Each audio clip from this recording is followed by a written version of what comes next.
حاکم بنانا میرا بس چلے تو میں بیان کے ذریعے آپ کی شادیاں نہیں کرواؤں گا، میں ڈنڈے مار مار کے آپ کی 2-2 3 شادیاں کرواؤں گا، ایسی کی تیسی میں ایسا کرواؤں گا۔ آپ مجھے کیا، میں ابھی تو فارم میں آیا ہی نہیں ہوں میں، کیونکہ میرے پاس طاقت، میں پولیس میں تھوڑی ہوں، ابھی تو میں صرف بولنے پر اکتفا کر رہا ہوں تمیز سے۔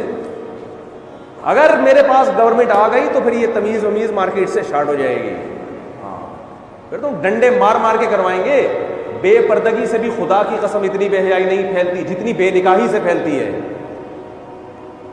مرد کو ٹوپی اور شلوار اور پہنا کے نا، اور کاٹن کلف کے سفید کپڑے حج عمرہ کروا کے بٹھا دو، 4 مہینے بھی لگتے، اور ادھر ایک خاتون کو برقعے میں لے جا کے حج عمرہ کروا کے اس کے ساتھ بٹھا دو، پھر بھی یہ کم بخت اس کی طرف لائن مارنے کی کوشش کرے گا۔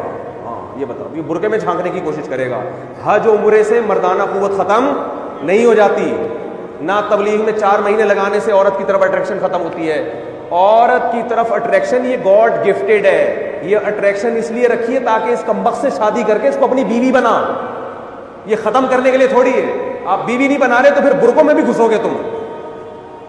تو وزیر اعظم تک کوئی میرا یہ بیان پہنچا دے کہ پردے کو پروموٹ بھی کرے، مگر اس سے زیادہ کس کو پروموٹ کرے؟ نکاح کو۔ بھائی وہی بے پردہ عورت جو اچھی لگ رہی بیوی بنا کے گھر لے آؤ یار، کس نے منع کیا ہے؟ اللہ دیکھو، آپ کو بھوک لگ رہی ہے، روٹی کھانے کا دل چاہ رہا ہے، اسلام روٹی پہ پابندی تھوڑی لگا رہا ہے۔ ادھر سے چوری، ادھر سے چوری، ادھر سے رال ٹپکا رہا ہے، وہ روٹی مل جائے، او بھائی پیسے کما، خرید 4 پراٹھے کھا یار بیٹھ کے، کس نے منع کیا تجھے؟ یہ گندم پیدا اس لیے کیے کھایا جائے اس کو۔ تو اللہ تعالیٰ نے جو جتنی مرد اور عورت کو ایک دوسرے کے لیے بنایا، الگ رہنے کے لیے تھوڑی بنایا۔ تو یہ میں تمیز سے بیان کر رہا ہوں، اس کو تمیز سے ہی سن لیا کریں آپ سے۔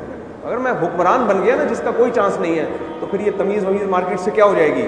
شارٹ، اسٹائل ہمارا چینج ہو جائے گا، کیونکہ ہم یہ سمجھتے ہیں کہ یہ قوم کو تباہی سے بچانے کا کے لیے بہت زیادہ ضروری ہے، اس کے بغیر نہیں ہو سکتا۔